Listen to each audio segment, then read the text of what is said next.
What's going on, everybody? Mortem here, this time bringing you my review of Deathloop after 100%. So a few things to knock out right at the beginning of the video here. I personally like to review games after 100% because I feel like it lends some credibility to what I do, as well as separates me from other people on YouTube. Now, that said, this channel primarily focuses on CRPGs and more RPGs in general, but in between those games, I'll play just kind of different things as they catch my eye, and Deathloop is on that list. So I'm well aware I'm a few months late to the party here. But nonetheless, Deathloop is developed by Arcane Studios, and I did want to mention that while achievements are definitely one way to quantify 100%, that is not everything that this channel incorporates into a review after 100%. And if you're interested about the specifics of that, and you're not subscribed to my channel, if you go to my channel, the first video you're going to see is a video explaining what I cover with these reviews, because I also don't agree that achievements are the best way to quantify 100%ing a game. That said, Deathloop's achievement list is fairly comprehensive, actually.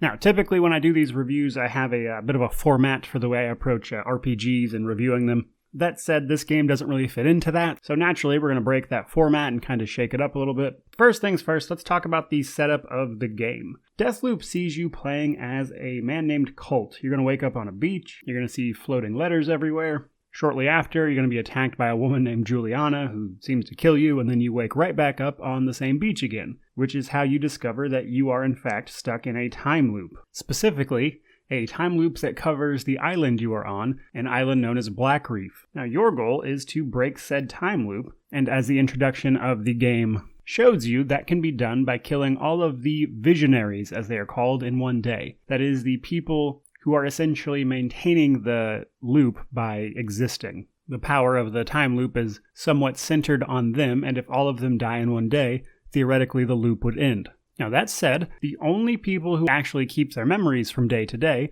are you and Juliana. That said, your memory, in particular, always seems a little foggy. As Juliana tells you throughout the story, sometimes you forget things. And your relationship with Juliana is often very antagonistic because she does not want the loop to end, whereas you do. And regardless of what happens or how you die, you're going to wake right back up on that beach, so you two killing each other happens pretty regularly.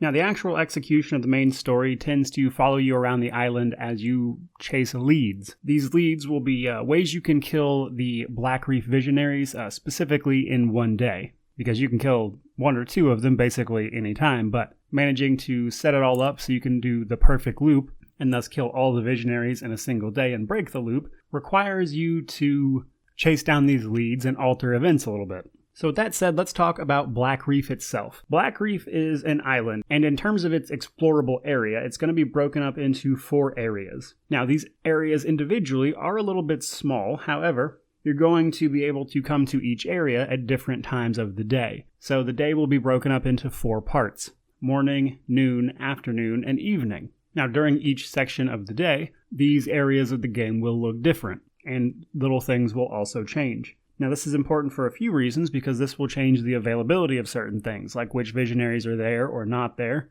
are certain areas accessible or not, that type of thing, etc. Now, I will say what I enjoyed the most about these 4 areas is honestly just the level design. As I played through the game, because the 100% took me about 35 hours, but as I was moving through, even towards the end of that, I would still sometimes find things or ways to traverse a level just slightly faster and help with some of these achievement grinds I was doing. And that happens more and more as you upgrade your equipment, which primarily comes to you through powers called slabs and their upgrades, which we'll get into here in a bit. But in addition to just the level design and the overall concept of the time loop and as time's passing throughout the day and everything, the part I probably enjoyed most about this, and this is probably just my inner single-player RPG coming out, just the mystery of Black Reef.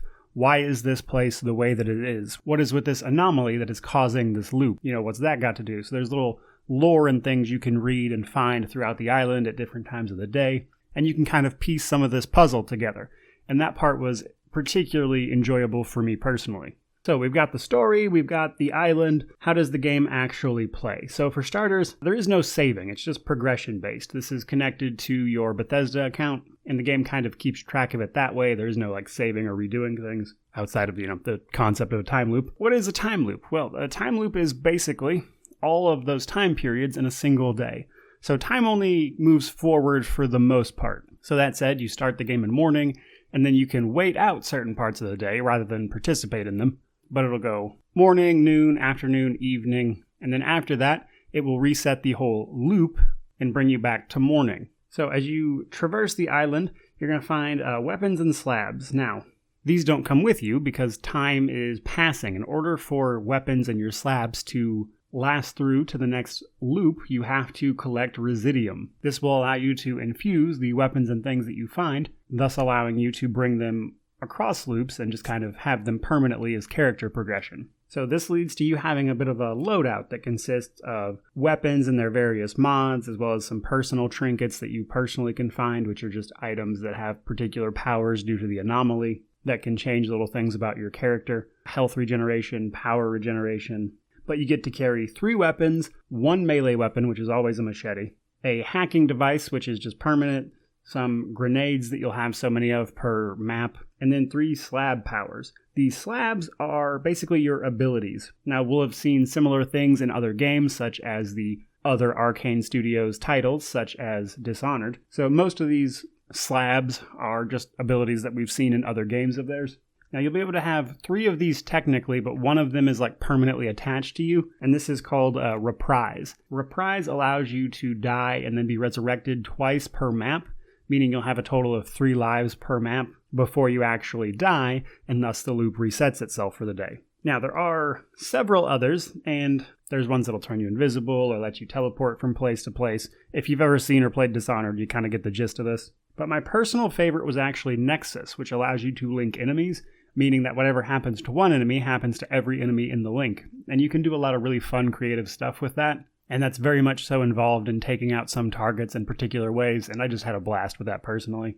Now, I will say the weapons and the shooting and everything is fun, it feels great. My only real complaint here is there's a bit of a lack of weapon variety, so you can change out mods or artifacts, if you want to call them that, on each individual weapon, which will change things like recoil, reload speed, effective range, that type of stuff. However, in total, there is 12 weapons, and that includes the 4 unique weapons. So not a ton of variety there, but overall you should find something you like. There's everything from a hunting rifle to an actual sniper rifle, SMGs, you kind of get the gist. So all of this kind of culminates in the gameplay loop of you building your gear and loadout, collecting residium as you travel around these 4 sections of the map, infusing your items, and then helping you build up your approach and things, which allows you to unlock and then do new things as you progress, which will then allow you to track down more leads and ultimately find ways to kill these visionaries, thus progressing the story.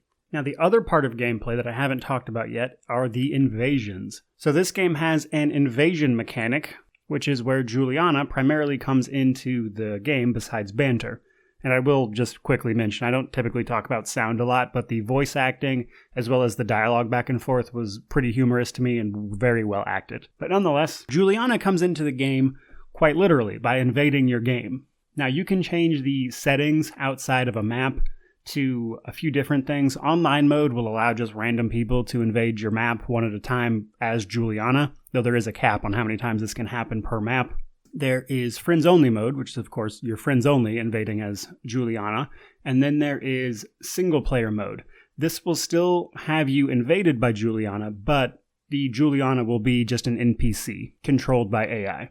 Now, before we move on, I do want to talk a little bit about the Juliana mechanic. So in order to 100% this game, you do have to get a couple of online achievements, which involves playing as Juliana. Main menu, you can choose Break the Loop or Protect the Loop, which is essentially story versus online multiplayer, so to speak. But I had a bit of an interesting experience playing as Juliana because literally as I was 100%ing this, the game got a really big update for the Juliana part of the game. That is to say, tweaks and things to how playing as Juliana hunting down Colt worked. So I actually got to experience the before and after, like literally the same day, because it launched as I was playing. At first, when you're playing as Juliana, Colt doesn't have to kill Juliana. But when Juliana invades, she sets up a antenna that effectively blocks Colt from escaping the map. So Colt has to come hack this antenna, and then he can escape and choose not to fight. And then he can attempt to escape. However, due to the way the maps worked and the tunnels worked and things, there were a lot of problems that were centered around this, such as Colt being able to hide in the tunnels because the doors would close behind Colt. Well, now with this change, Colt can't actually just hide in the tunnels, because even if he goes there, after a certain time period, the tunnel doors just are permanently open to kind of keep these sessions from dragging out for like 20-30 minutes unnecessarily for what is essentially a 1v1. So some good changes to the multiplayer overall, just kind of make it more engaging. Now that said, as a mechanic, when I was actively trying to progress the story, I didn't find this fun.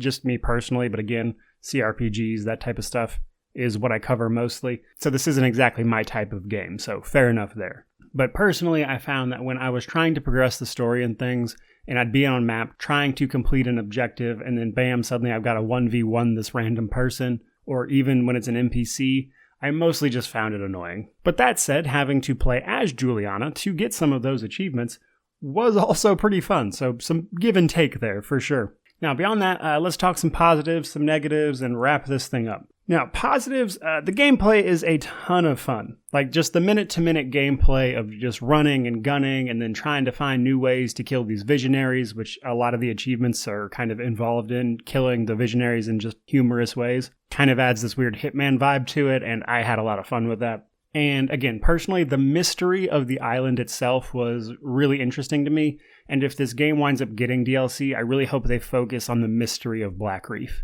because I have a lot of questions about where this anomaly came from that I would like answered, and they only kind of partially talk about it. Now, on the negative side, I mean, point blank, even though this is a time loop game and it's kind of the point, it gets a little repetitive because there's just the 4 areas, and even though they do change with like weather and things happening throughout the day, there's really only so much you can add to 4 areas that have to go through the same situation every day before it starts to feel a little old. And then the visionary leads tend to have you running back and forth between these areas, just doing a lot of busy work, and then you combine that with Juliana invading while you're trying to do it, which locks the tunnels, which means you can't just move on. It can have a lot of frustrating repetition at times, which is probably the biggest drawback of the game for me. To draw a conclusion, the game is a ton of fun, even if it's a bit repetitive, and it's definitely not going to be everybody's cup of tea, but I did personally have a lot of fun with it.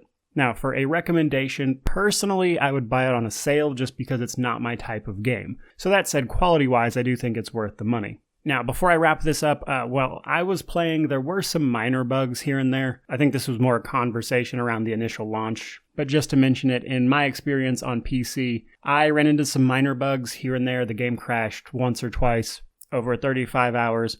But the minor bugs were very annoying. Like sometimes, and especially with this being an online thing, because you have to connect to Bethesda, I have a feeling that has something to do with it, because sometimes you'll be shooting at an enemy, and then they'll just be like randomly a foot away from where they just were, so you were missing, even though you were technically aiming at the guy, but then they're over there. And that's not an enemy using a power or anything, because the regular Eternalists, as they're called, don't actually use these things against you. So there are minor bugs like that that can be really annoying. There you go, guys. There is my conclusion of Deathloop, a very interesting time loop style game. Hope you enjoyed the review. If you did, please remember to like, comment, subscribe, all that YouTube jazz. But regardless of any of that, truly, just thank you so much for watching. May you wander in wisdom and have an amazing day.